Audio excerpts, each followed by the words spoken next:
Assalamualaikum warahmatullahi wabarakatuh. Salam sejahtera bagi kita semua.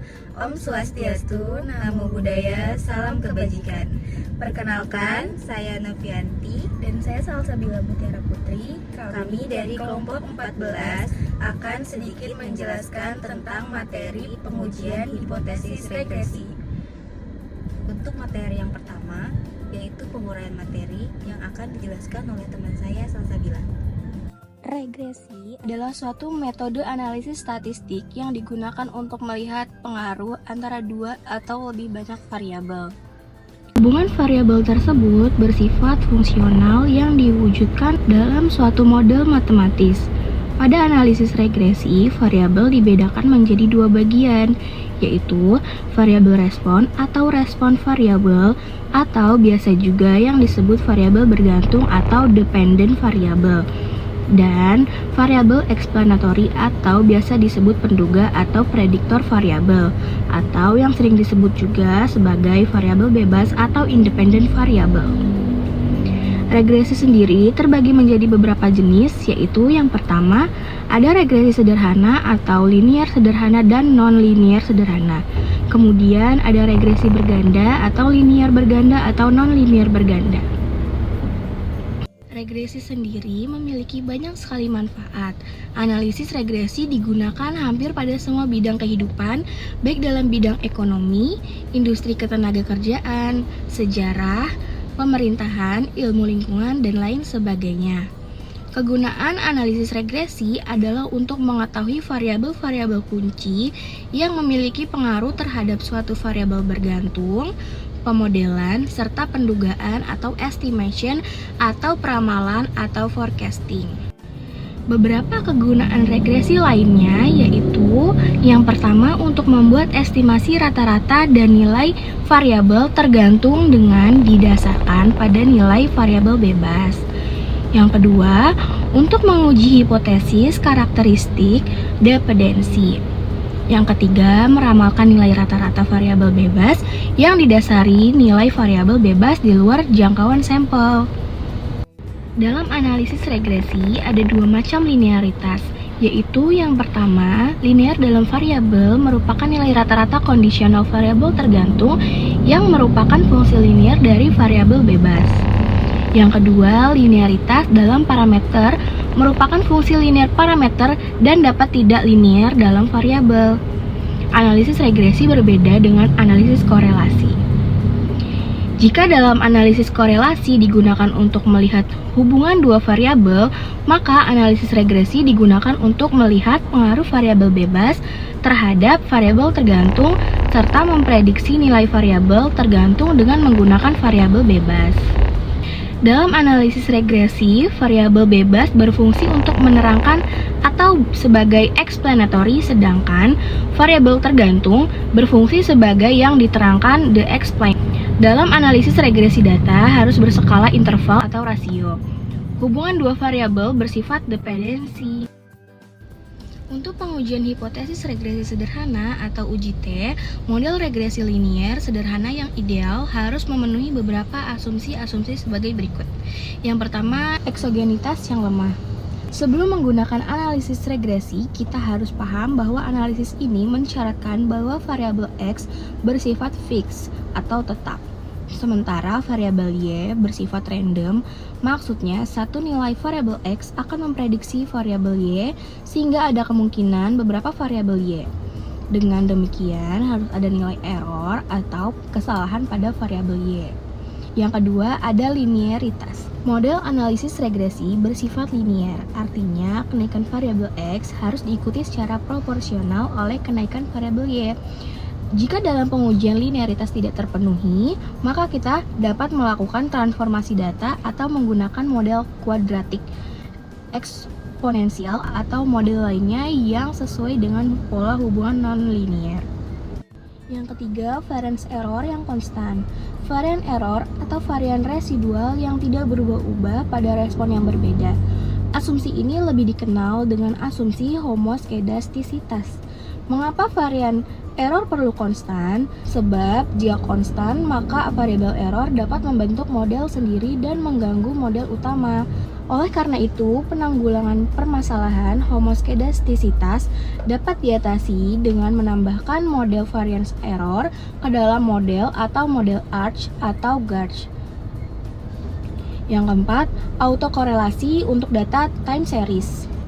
Jika kita menggunakan analisis regresi sederhana untuk data time series atau data yang disusun berdasarkan urutan waktu, maka ada satu asumsi yang harus dipenuhi, yaitu asumsi autokorelasi. Asumsi ini melihat pengaruh variabel lag waktu sebelumnya terhadap variabel Y. Jika ada gangguan autokorelasi, artinya ada pengaruh variabel lag waktu sebelumnya terhadap variabel Y. Sebagai contoh, model kenaikan harga BBM terhadap inflasi. Jika ditemukan autokorelasi, maka artinya terdapat pengaruh lag waktu terhadap inflasi.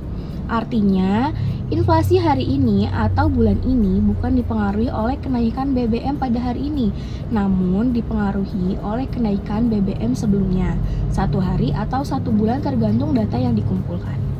Berikut merupakan bentuk dari tabel uji T.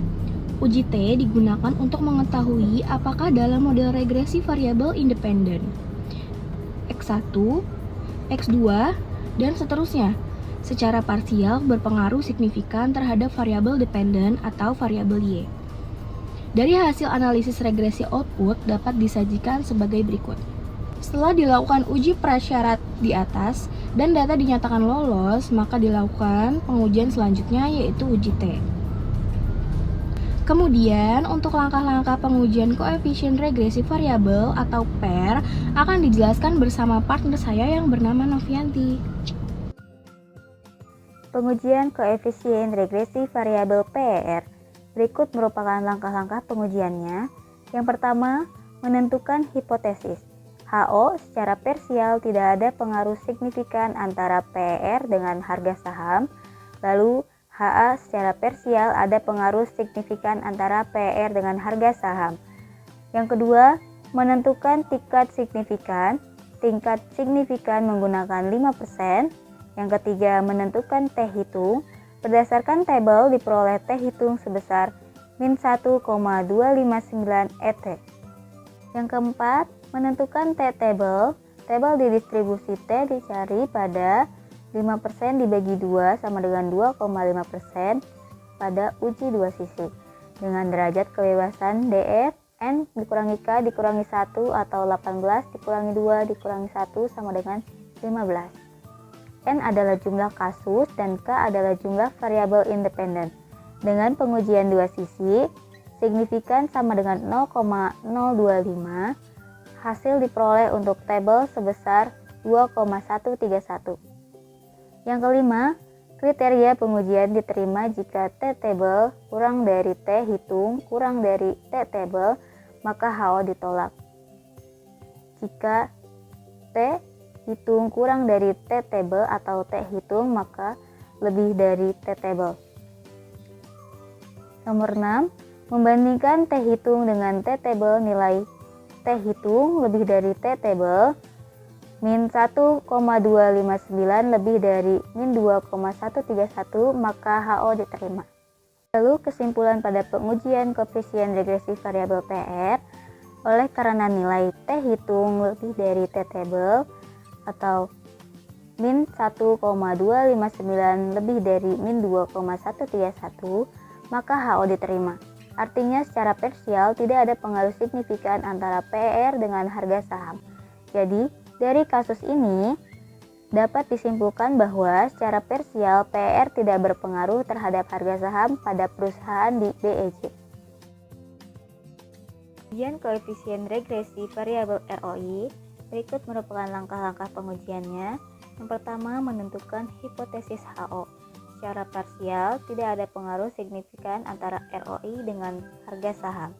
HA, secara parsial ada pengaruh signifikan antara ROI dengan harga saham. Yang kedua, menentukan tingkat signifikan. Tingkat signifikan menggunakan 5%. Menentukan T hitung berdasarkan tabel diperoleh T hitung sebesar 5,964. Yang keempat, Menentukan T-table, tabel distribusi T dicari pada 5% dibagi 2 sama dengan 2,5% atau uji dua sisi dengan derajat kebebasan DF N dikurangi K dikurangi 1 atau 18 dikurangi 2 dikurangi 1 sama dengan 15. N adalah jumlah kasus dan K adalah jumlah variabel independen. Dengan pengujian dua sisi, signifikan sama dengan 0,025. Hasil diperoleh untuk T-table sebesar 2,131. Yang kelima, kriteria pengujian HO diterima jika T-table T hitung T-table HO ditolak jika T hitung kurang dari T-table atau T hitung lebih dari table. Kemudian yang keenam, membandingkan T hitung dengan T-table, nilai T hitung lebih dari T-table 5,964 lebih dari 2,131, maka HO ditolak. Kesimpulan, oleh karena nilai T hitung lebih dari T-table 5,964 lebih dari 2,131, maka HO ditolak. Artinya, secara parsial ada pengaruh signifikan antara ROI dengan harga saham. Jadi, dari kasus ini dapat disimpulkan bahwa secara parsial ROI berpengaruh positif terhadap harga saham pada perusahaan di BEJ. Pengujian hipotesis regresi berganda (UJF). Pengujian hipotesis yang dimaksud untuk melihat apakah suatu hipotesis yang diajukan ditolak atau dapat diterima. Hipotesis merupakan asumsi atau pernyataan yang mungkin benar atau salah mengenai suatu populasi. Dengan mengamati seluruh populasi, maka suatu hipotesis akan dapat diketahui apakah suatu penelitian itu benar atau salah. Dalam pengujian hipotesis terdapat asumsi atau pernyataan istilah hipotesis nol. Hipotesis nol merupakan hipotesis yang akan diuji, dinyatakan oleh HO dan penolakan HO dimaknai dengan penerimaan hipotesis lainnya. Atau hipotesis alternatif yang dinyatakan oleh H1. Jika telah ditentukan koefisien determinasi R2, maka selanjutnya dilakukan uji signifikan hipotesis yang diajukan. Uji ini dapat menggunakan uji T, uji F, uji Z, atau uji C kuadrat. Dengan uji signifikan ini dapat diketahui apakah variabel bebas atau prediktor atau independen X berpengaruh secara signifikan terhadap variabel tak bebas atau respons atau dependen. Y, arti dari signifikan adalah bahwa pengaruh antar variabel berlaku bagi seluruh populasi.